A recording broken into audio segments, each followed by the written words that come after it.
안녕하세요. 저는 하나금융투자에서 석유화학 정유 쪽 담당하고 있는 윤재성이라고 합니다. 오늘 어, 이 세미나 불러주셔서 감사드리고요.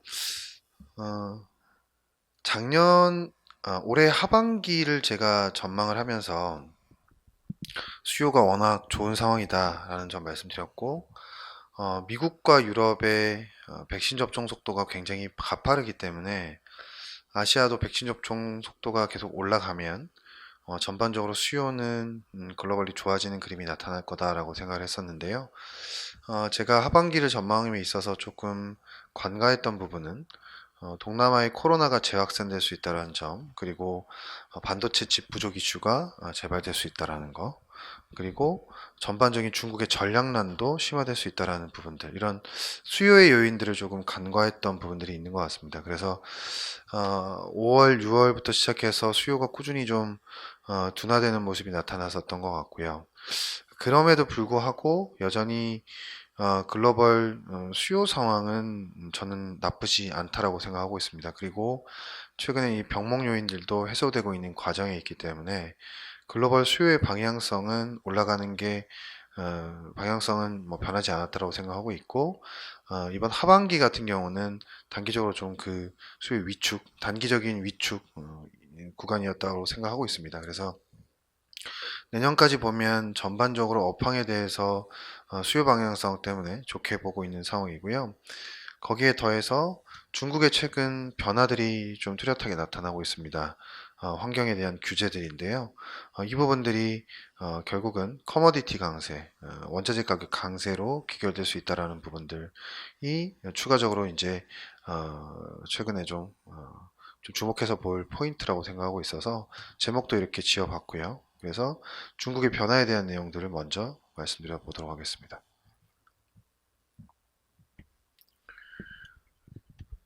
중국이 작년에 넷제로를 발표를 하면서 구체적인 액션 플랜들을 올해 들어서 내놓기 시작을 했습니다. 올해 2월, 3월 달에는 중국의 티팟이라고 하죠. 민간 정유사에 대한 조사를 시작을 했고요. 6월 달에는 이런 티팟 업체들에 대한 원유 수익 쿼터를 축소하기까지 했습니다. 이에 더해서 8월 달에는 보시는 것처럼 에너지 소비 통제, 듀얼 컨트롤이라고 하죠. 전력 소비를 통제하는 걸 본격화하기 시작을 했고요. 그러면서 전력난이 심화된 부분이 있었죠. 그러면서 중국이 전기료를 시장 가격에다 맡기겠다라고 얘기를 하면서 이 보시는 것처럼 상업용, 산업용 전기료에 대해서는 상한선을 20%까지 허용하겠다라고 얘기를 했습니다. 근데 여기서 보실 건 뭐냐면 에너지 다소비 기업, 뭐 예를 들면 정유, 화학, 철강 이런 업체들이죠. 이런 업체들에 대해서는 이 상한선 20%를 미적용하겠다, 적용하지 않겠다라고 얘기를 했습니다. 이 얘기는 뭐냐면 자동차라든지 전방의 의류 업체들, 뭐 이런 업체들은 상한선이 20%, 전기료 상한선이 20%지만 이 원재료를 만드는 업체들 같은 경우는 전기료가 20% 이상까지 올라갈 수 있다는 얘기고요. 실제로 중국의 일부 성에서는 전기료가 50%에서 80%까지 올라간 지역들이 있다고 합니다. 그러면 이 원재료를 만드는 업체들 같은 경우는 이 전기료를 다 감당할 수밖에 없는 상황이 된 거죠. 우리나라 업체 입장에서는 중국 업체들의 원가가 올라가는 효과이기 때문에 상대적으로 수혜를 볼 수 있는 상황이 됐다라고 보시면 되고요. 이에 더해서 유엔 기후협약 당사국 총회가 최근에 있었는데 그 전에 중국이 또 구체적인 액션 플랜들, 특히나 에너지 과다 소비 산업에 대한 규제들을 내놨어요. 그게 정유 설비랑 화학 설비에 대한 내용들도 있거든요. 그게 뭐냐면 중소형 설비들에 대한 신규 증서를 불허하겠다라는 내용이고요. 그리고 기준에 미달하는 설비들은 순차적으로 폐쇄하겠다는 얘기입니다. 여기에 해당하는 업체가 아까 말씀드렸던 중국 티팟, 민간 정유 업체들이 해당하고요. 그리고 에틸렌 30만 톤 이하짜리도 설비를 폐쇄하겠다라고 얘기를 합니다. 그럼 에틸렌 30만 톤 이하라고 하면 대부분 CTO, MTO, 그러니까 석탄 베이스나 메탄올 베이스의 석유화학 플랜트들이 대부분 30만 톤 이하거든요. 이런 업체들도 해당이 하고요.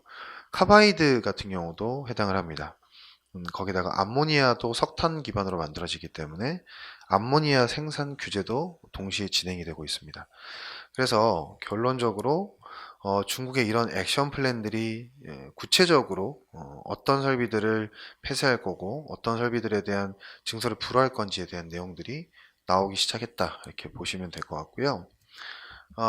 대신에 이제 중국은 정유 설비 규제하고 석유화학 설비 규제하면서 이 에너지원을 변화시켜 나가겠다라고 하는 거고, 그에 대한 대안으로 태양광이라든지 태양광이라든지 풍력 혹은 원전 등을 얘기하고 있는 상황이죠. 그래서 저희가 생각하는 것보다 중국의 에너지 트랜지션이 굉장히 가파르게 진행되고 있다라고 보시면 되고, 그 과정에서 석유화학 정유 설비들이 그동안 공급 과잉의 원흉이 됐었는데 이런 설비들까지도 규제가 되고 있다는 점 보셔야 될 것 같습니다.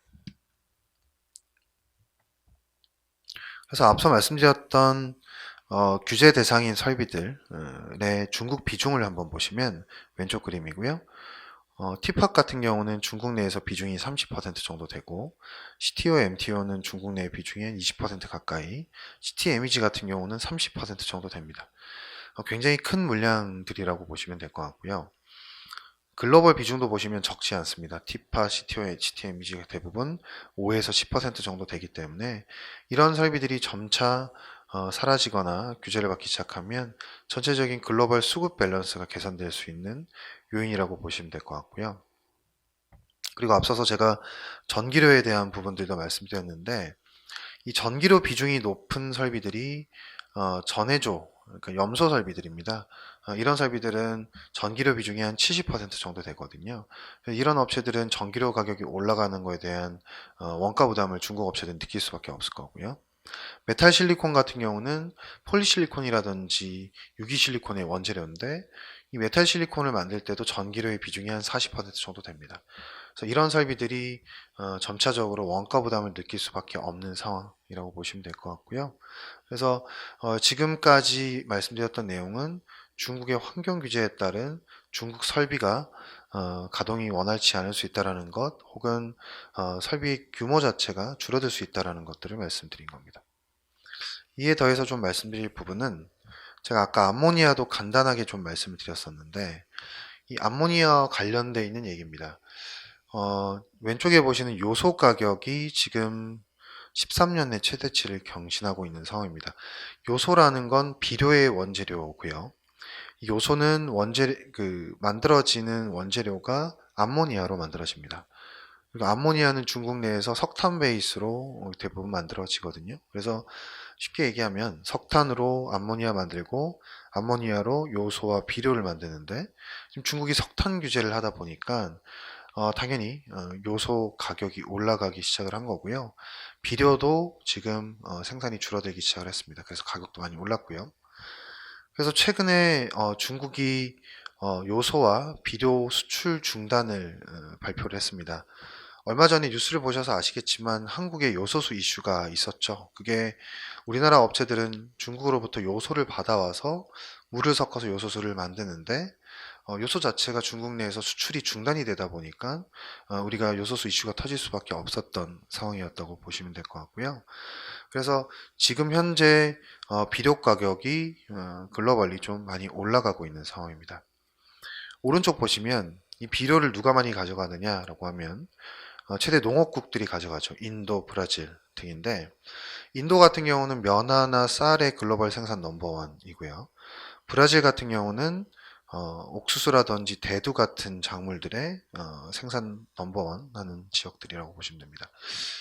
근데 이 지역들이 지금 곡물 가격이 일단 전반적으로 많이 올라와 있는 상황이기 때문에 비료에 대한 수요가 높습니다.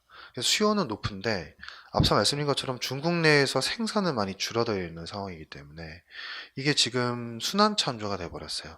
비료가 생산이 줄어서 가격이 올라가면, 비료 가격이 올라가면 또 연쇄적으로 곡물 가격이 올라가는데, 곡물 가격이 올라가면 비료에 대한 수요가 또 늘죠. 그래서 이게 순환참조가 걸려서 지금 비료라든지 곡물 가격은 내년도까지 좀 강해질 가능성이 있다라고 생각을 하고 있고요.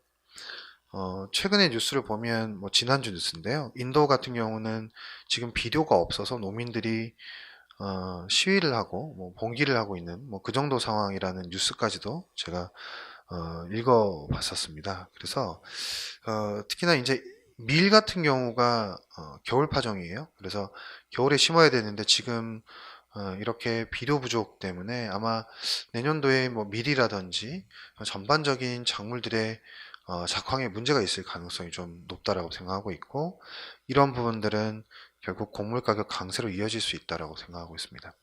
제가 이따 한 번 더 말씀드리겠지만 어, 내년부터 시작해서 미국 중심으로 재생연료에 대한 투자가 많습니다. 이 재생연료라고 하는 건 곡물을 기반으로 재생 디젤 같은 거를 만들어내는 건데요. 미국 중심의 투자가 굉장히 많이 진행이 되고, 그렇게 되면 곡물을 많이 사갈 수밖에 없는 상황이 펼쳐질 겁니다. 그래서 그러한 신규 수요처가 창출되고 있다라는 부분들도 어, 곡물 가격 강세를 전망할 수 있는 요인 중에 하나라고 생각하고 있어요. 그래서 석유와 관련해서는 저희가 면화라든지 천연고무 쪽을 좀 유심히 보셔야 될 것 같습니다. 면화는 앞서 말씀드린 것처럼 인도가 생산 비중이 굉장히 높다라고 말씀드렸고, 천연고무도 지난 10년간 다운 사이클이었기 때문에 신규 재배 면적이 늘어난 부분들이 전혀 없습니다.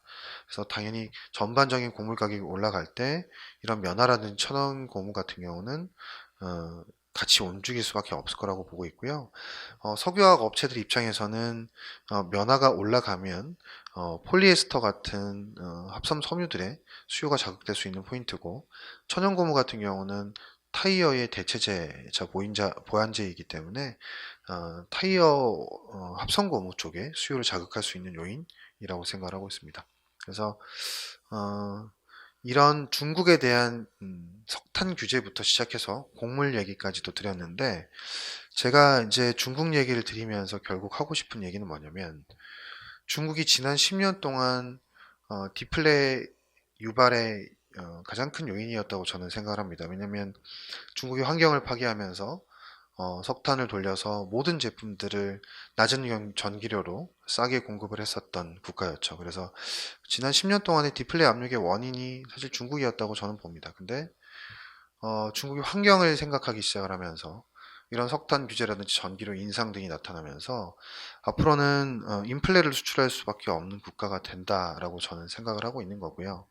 이런 부분들은 지금 뭐 연준이라든지 매크로 보시는 분들이 이 인플레이션이 굉장히 일시적일 수 있다라고 말씀드리는 거랑 좀 배치되는 포인트일 수 있을 것 같아요. 그래서 이 인플레 압력이 일시적이라고 보시는 분들의 이제 가장 공통적인 얘기들은 뭐냐면, 올해 병목 현상 때문에 일시적으로 가격이 올랐던 거고 분명히 해소될 수 있다라고 말씀하시는 건데요. 저는 이런 병목 현상들보다 중국의 액션 변화가 오히려 더 중요한 상황이 됐다라고 보고 있는 거고요.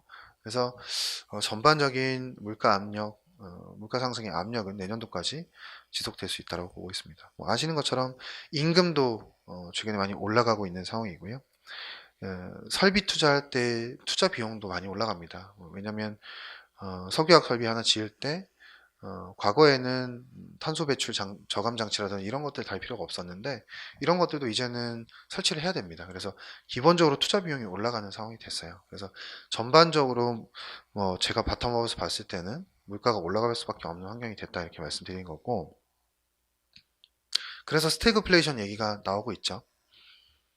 근데 저는 스태그플레이션 가능성은 좀 희박하다고 보는 게, 이 소비의 여력 자체가 굉장히 높다라고 생각하고 있습니다. 이유는 왼쪽 그림을 보시면 되겠고요. 막대 그림으로 보시는 게 GDP 대비한 net worth라고 보시면 됩니다. 전체 부라고 보시면 되는데, 실선으로 보시는 건 이 net worth 대비한 consumption이에요. 그러니까 소비라고 보시면 되는데, 결국 이 얘기가 뭐냐면 어, 자산 효과는 늘어났는데, 뭐 예를 들면 부동산이라든지 주식, 뭐 코인, 뭐 이런 것들이죠. 자산 효과는 늘었는데 그에 대비한 소비는 그렇게 많이 늘어나지 않았다라는 거예요. 그래서 이 그림이 얘기하는 건 소비의 여력이 충분히 있다라는 얘기인 것 같고요. 실제로 최근에 미국 소매 판매 지표를 보시면 저희가 생각했던 것보다 계속 잘 나오고 있는 상황입니다. 그러니까 물가가 올라가는데도 불구하고 지갑을 열 수 있는 여력 자체가 있다 이렇게 보시면 될 것 같고요. 그 근본 중에 하나는 오른쪽에서 보시는 저축률이 올라온 부분도 있을 겁니다. 그래서 자산 효과도 있을 거고요. 저축률도 많이 올라와서 소비자들이 지갑을 열 수 있는 여력이 있다라는 거. 그리고 어, 지금 글로벌 인프라 투자가 굉장히 많죠. 얼마 전에도 바이든의 1조 달러 인프라 투자 법안이 통과가 됐는데 글로벌리 보면 인프라 투자가 굉장히 많기 때문에 이런 부분들도 수요를 총수요 측면에서 있어서 수요를 자극할 수 있는 요인이라고 보고 있거든요. 그래서 물가 압력이 좀 있긴 하겠지만 수요가 망가질 정도의 그런 상황은 아니다라고 말씀드리는 거고요. 그래서 어느 정도의 선순환은 저는 가능할 수 있다라고 생각을 하고 있습니다. 거기에 더해서 저희가 수요 측면에서 봐야 될 지역이 인도인데요. 인도를 주목해서 보는 이유는 실제로 최근에 인도의 수요가 굉장히 좋습니다. 뭐 예를 들면 인도의 9월 휘발유 수요가 2019년 9월, 코로나 이전이죠. 그 전보다도, 코로나 이전보다도 더 좋아졌다라는 뉴스들도 나오고 있는 상황이고요. 그리고 인도가 최근에 인프라 투자가 굉장히 많습니다. 그러면서 전반적으로 지금 도시화가 진행이 되고 있는 과정인 것 같고, 이 도시화와 관련한 화학 제품들도 많이 쓰이고 있는 상황이고, 실제로 도시화가 진행이 되기 시작을 하면 급격하게 인당 GDP도 늘어나는 모습이 과거에 관찰이 됐었거든요. 제가 이 얘기를 드리는 이유는 중국 때문입니다. 중국이 20년 전에 도시화율이 35%였고 지금 인도의 도시화율이 35% 정도 됩니다. 근데 인도가 도시화율이 40% 전후해서 인당 GDP가 많이 올라가는 모습이 나타났고 그때부터 본격적인 경제 성장이 있었죠. 근데 인도도 최근에 인프라 투자라든지 밀레니얼 세대들의 뭐 행동 방식의 변화라든지 전반적인 이 풀린 돈들을 감안해 보면 인도가 도시화율이 진행되면서 경기 성장이 좀 뚜렷하게 나타날 수 있는 지역이 될 수 있다라고 생각하고 있고요. 그에 더해서 밀레니얼 세대를 주목하는 이유는 인도의 밀레니얼 세대의 수가 4.4억 명입니다.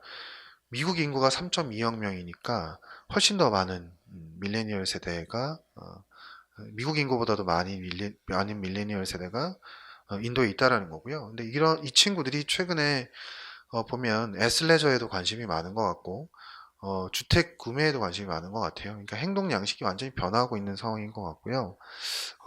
그래서 최근에 뭄바이의 주택 거래량 이런 것들 보면 10년 내 최대치를 기록하고 있는 상황이고요. 그리고 우리나라의 이제 화학업체 중에 인도에 공장이 있는 업체가 있습니다. 효성 TNC라는 업체가 이제 화학업체 중에 인도에 공장을 가지고 있는데, 이 효성 TNC가 스판덱스를 하는 업체입니다.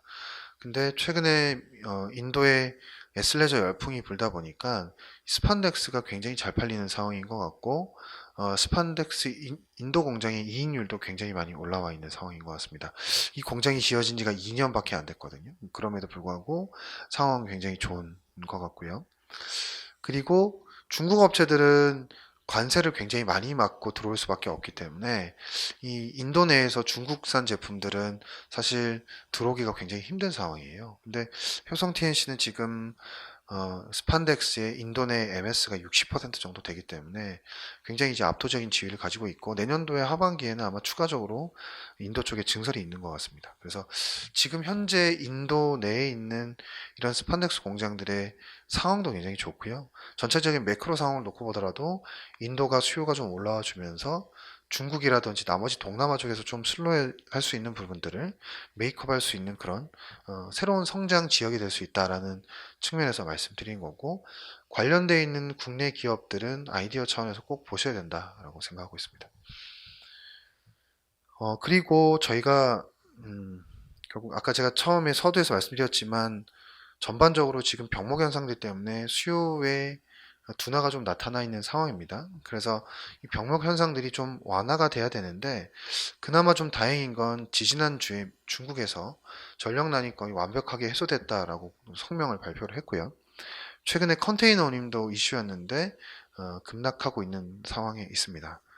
그래서 반도체 칩 부족 이슈도 최근에 조금 해소되는 과정이 있는 것 같고요. 그래서 전체적으로 병목 현상이 해소되기 시작을 하면 생산을 못했던 전방에서 생산을 하기 시작할 거니까 아무래도 화학 제품들의 수요는 늘어날 수밖에 없을 거예요.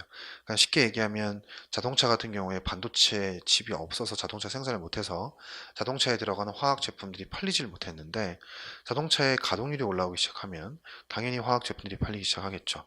마찬가지로 건설 건축도 그렇습니다. 올해 상반기까지 건설 건축 글로벌 수요가 굉장히 좋았는데 자재가 없어서 건설 활동, 건축 활동들이 많이 멈췄어요.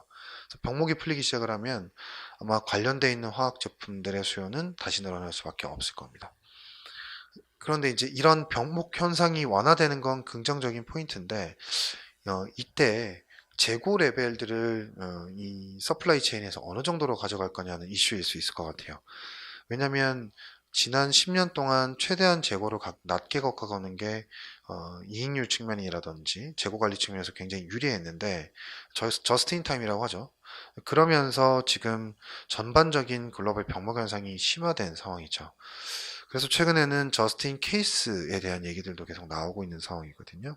그래서 아마 병목 현상이 풀리고 정상적으로 경기가 조금씩 돌아가기 시작을 하면 올해 자동차 업체든지 건설 건축 업체들이 워낙 트라우마를 많이 겪었기 때문에 원자재가 없어서 그래서 아마 재고를 적정 수준으로 확보하는 이 적정 수준의 레벨이 과거 대비해서 많이 올라갈 수밖에 없을 거라고 생각을 하고 있고요. 그 얘기는 결국 이 원자재에 대한 수요가 한 번 더 강하게 창출될 수 있는 구간이 내년도에 나타날 수 있다라는 얘기일 수 있겠죠. 그래서 저는 지금 최근에 병목 현상들이 완화되고 그리고 중국의 경기가 조금씩 완만하게 회복이 되면 트리거가 될 거라고 생각하고 있고요. 그 이후에는 수요 상황에 따라서 한 번 더 강한 재고 확보 움직임이 나타날 수 있는 구간이 나온다. 이렇게 말씀드릴 수 있을 것 같아요. 그래서 결론적으로는 저희가 볼 때, 이 산업을 볼 때 내년도에 인플레 압력들이 어느 정도 계속 상존하기 때문에 가격 전가력이 우수한 업체라든지 원가 부담이 낮은 업체들, 이런 업체들을 찾아야 될 것 같은데 가격 전가력이 우수하다는 얘기는 고부가 제품을 하거나 혹은 신규 수요처를 찾았거나 아니면 뭐 증설 자체가 없거나 뭐 이런 업체들은 가격 전가력이 좋겠죠. 그래서 이런 업체들을 꼭 보셔야 될 것 같고 그 중에서도 제가 실리콘 같은 경우는 고부가 쪽으로 계속 진행이 되고 있는 과정인 것 같아요. 그래서 기본적으로 평균 판매 단가가 올라갈 수 있을 것 같고요. 정제설비 같은 경우는 글로벌 에너지 트랜지션 때문에 정제설비 증설이 거의 없습니다. 그리고 합성고무 쪽 같은 경우는 원재료가 부타디엔인데요. 부타디엔을 원재료로 쓰기 때문에 원가 하락한 부분에 대해서 수혜를 볼 수 있다. 이 부타디엔 같은 경우는 아시아에 증설이 좀 많습니다. 그래서 부타디엔은 뭐 올해 내년까지 좀 전체적인 가격이 좀 하향 안정화될 수 있고 이런 부타디엔을 사서 쓰는 업체들은 유리할 수 있다는 점 말씀드립니다. 그리고 최근에 이제 친환경에 대한 회사들의 플랜들이 계속 많이 나오고 있는데 화학 업체들도 이제 그런 업체들이 계속 보여집니다. 롯데케미칼 같은 경우도 그린 암모니아 사업을 말레이시아에서 진행하겠다고 하고요. 에스오일 같은 경우도 사우디 아람코에서 블루 암모니아 도입하겠다. 현대오일뱅크도 마찬가지고요. 그리고 바이오 플라스틱, 그러니까 곡물을 기반으로 해서 미생물이라든지 곡물을 기반으로 해서 플라스틱 생산하는 업체 프로젝트들도 진행이 되고 있는 상황이라고 보시면 될 것 같습니다. 그래서 이런 업체들은 향후에 당장은 아니겠지만 2, 3년 후에 구체적인 성과들을 저희가 확인할 수 있을 것 같다 이렇게 말씀드립니다. 그래서 내년도를 볼 때 좀 큰 그림에서 생각해야 되는 포인트들을 다 말씀을 드린 거고요. 지금부터 말씀드릴 거는 구체적으로 이제 섹터로 들어가서 좀 데이터를 보면서 간단하게 말씀드리겠습니다. 저희가 화학 섹터를 볼 때 이제 에틸렌을 주로 많이 보시는데 에틸렌 같은 경우에 지금 보시는 것처럼 2020년, 21년, 22년도에 증설이 많습니다. 네. 그래서 시장에서는 공급 과잉에 대한 얘기가 나올 수밖에 없는 게 보시는 것처럼 20년, 21년, 22년도에 증설이 많기 때문인데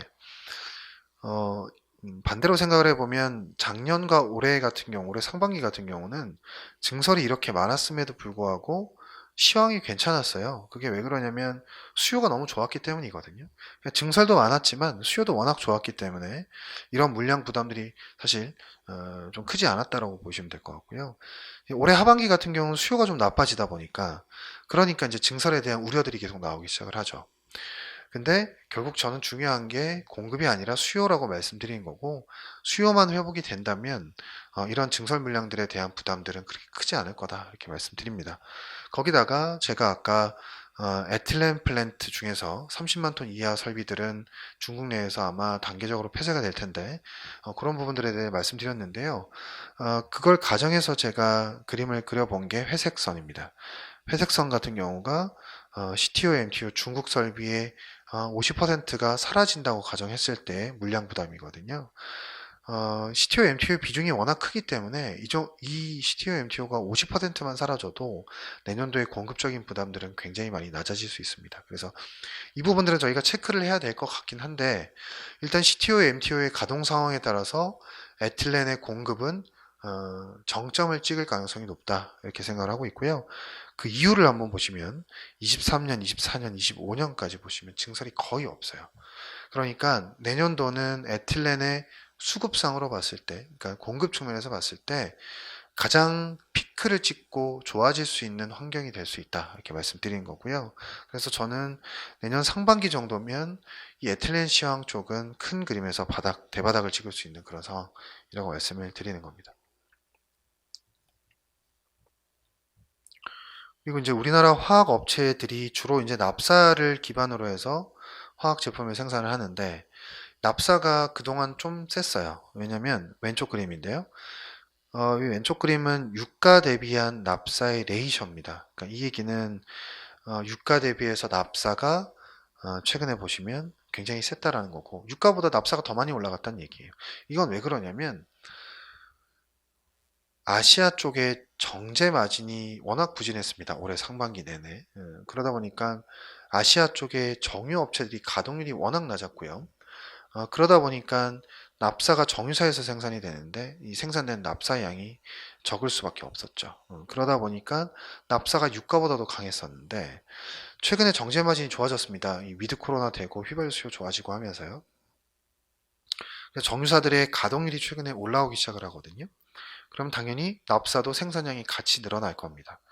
그래서 지금은 유가 대비해서 납사가 굉장히 강한 상황이지만 앞으로는 납사가 유가 대비해서 약해질 가능성이 있다 이렇게 말씀드린 거고 특히나 올해 3분기가 화학업체들이 나빴던 이유가 코로나 때문에 전방 제품의 수요는 나빴는데 납사는 오히려 너무 세다 보니까 이게 전체적인 실적이 악화될 수밖에 없는 요인이었어요.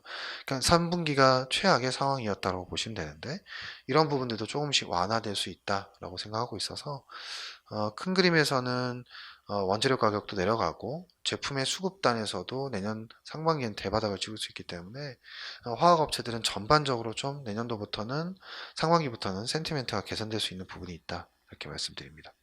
그래서 화학 쪽을 총 정리해서 말씀을 드려보면 앞서 말씀드렸던 아이디어가 쭉 들어가 있어요. 뭐 중국 석탄에 대한 내용들, 전기료에 대한 내용도 있고요. 곡물가 강세, 인도 수요, 자동차 건설 건축, 의류 이런 쪽이 이제 전방이 좋을 것 같은데 이런 포인트를 다 감안해서 좋아 보이는 아이템들은 PPP, PET, MEG, PTA 뭐 이런 제품들이고요. 이런 감안해서 KCC라든지 금호석유를 제일 좋은 업체, 봐야 되는 업체로 말씀드리고 차산오전, 롯데케미칼, 효성 TNC 이렇게 말씀드립니다. 정제 마진 정유 쪽 얘기를 좀 드려보겠습니다.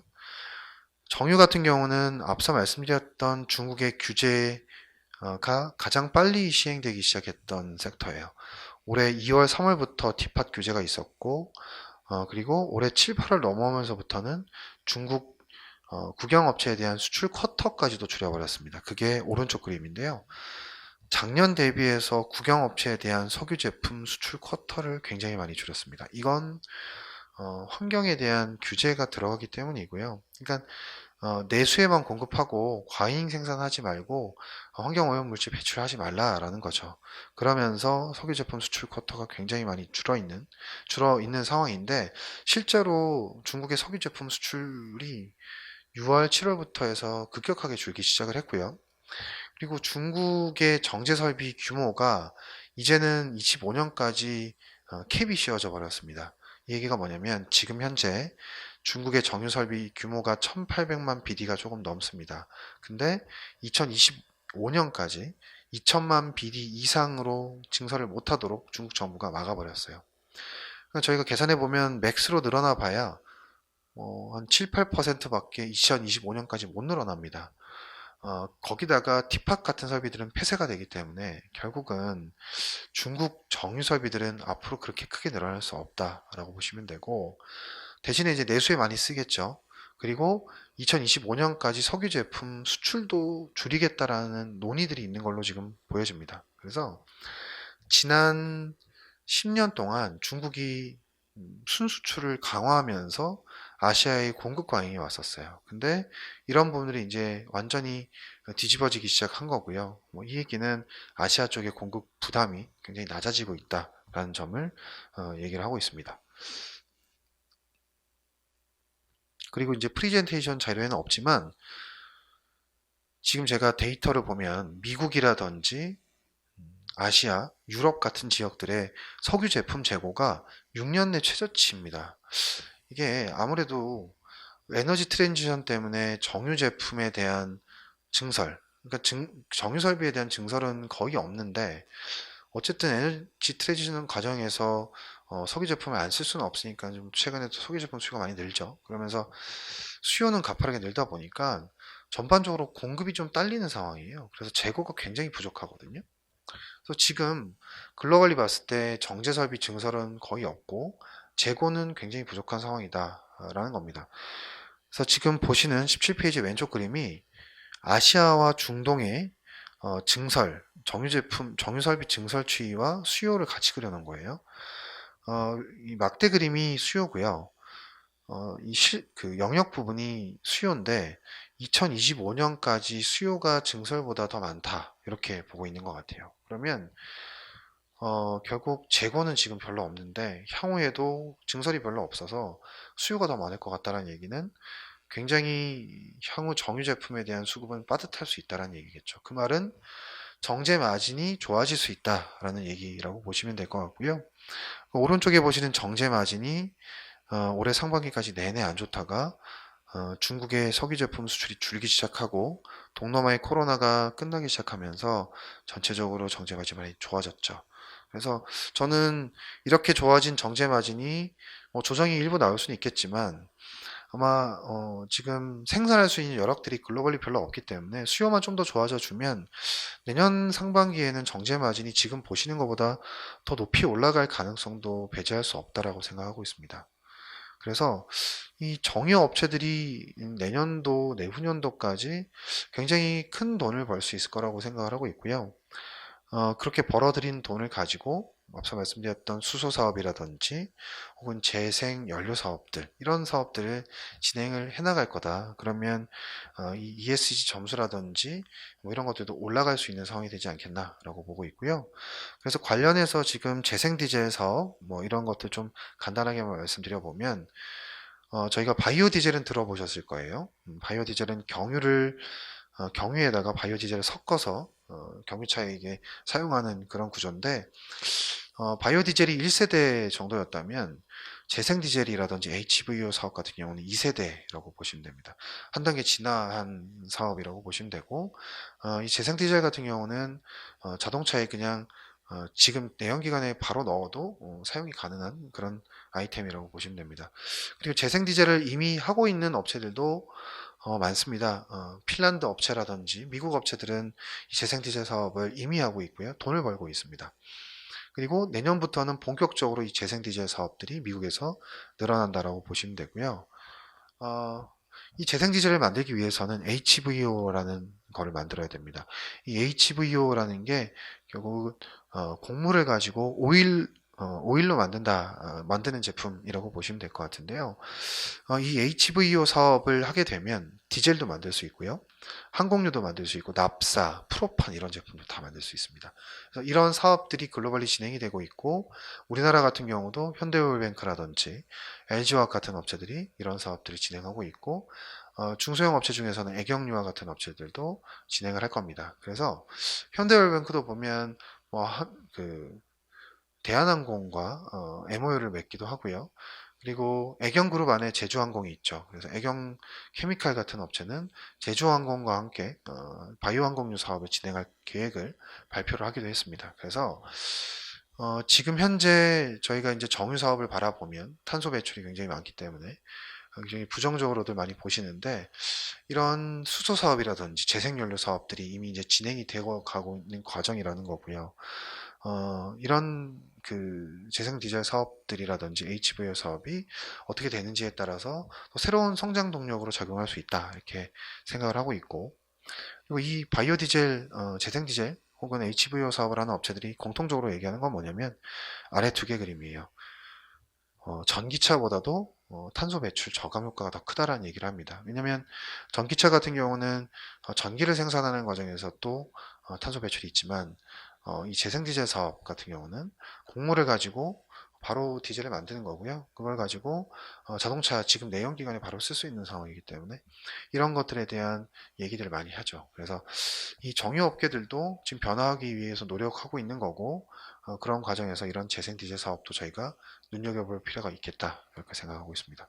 그래서 정유 같은 경우는 전반적으로 내년에 업황이 좋을 것 같아서 정유하는 업체들도 저희는 좀 좋게 보실 수 있는 상황이 됐다, 이렇게 말씀을 드릴 수 있을 것 같습니다. 그래서 총 정리해서 말씀드리면 내년에 병목 현상이 풀리면서 전반적으로 좀 수요가 저는 살아난다라고 보고 있고, 전반적인 인플레 압력들이 있기 때문에 이 커머디티 가격이 강할 수 있다. 그러면 이 커머디티를 하고 있는 우리나라 정유화학 업체들이 어느 정도 인플레이션 해처 차원에서는 봐야 되는 업체가 아닐까, 이렇게 말씀드릴 수 있을 것 같습니다.